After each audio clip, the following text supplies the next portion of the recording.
my name's Rhys. I'm a physiotherapist here at Arena Joondalup Physiotherapy, and today I'll just be briefly discussing hamstring injuries with you. So the hamstring muscle group, for starters, is that group of three muscles that runs down the back of your thigh. It attaches just above the hip and just below the knee, so it's responsible for a number of things, including commonly decelerating a forward-moving limb during running and kicking type tasks, and hence this is usually the mechanism most commonly associated with its injury.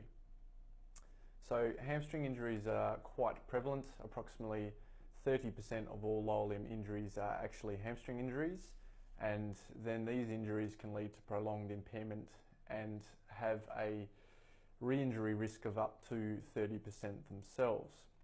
So this recurrence rate is way too high for our liking, and the reasons that these kind of injuries become recurrent is for a few different factors, including perhaps returning to sport a little bit too soon, not rehabilitating the injury adequately, loading the hamstring before it's ready to be loaded, or even not meeting appropriate return to sport protocols, or even just being able to train at 100% before being cleared to play.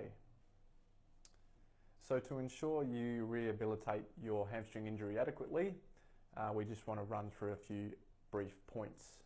So the hamstring injury itself is usually a sharp pain or a pop felt at the back of the thigh, and that's usually met with a pretty acute pain, particularly with walking or any kind of loading.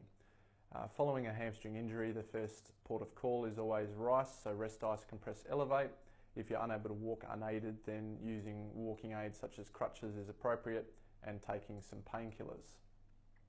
After that, the next step is see a physio as early as possible to determine the severity of the injury and to prescribe your most appropriate rehabilitation pathway.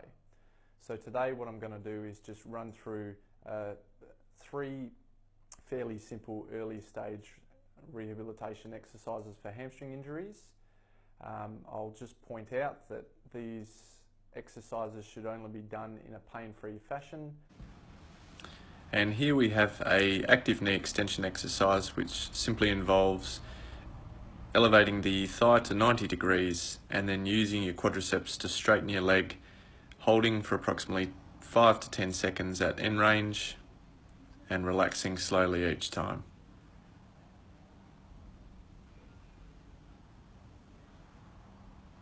Here is a double leg bridge, which involves activation of the hamstring with assistance from the opposite leg, which can then be progressed into a single leg bridge, which involves elevating of one leg and using the affected side to lift as high as you can, provided it's a pain-free exercise.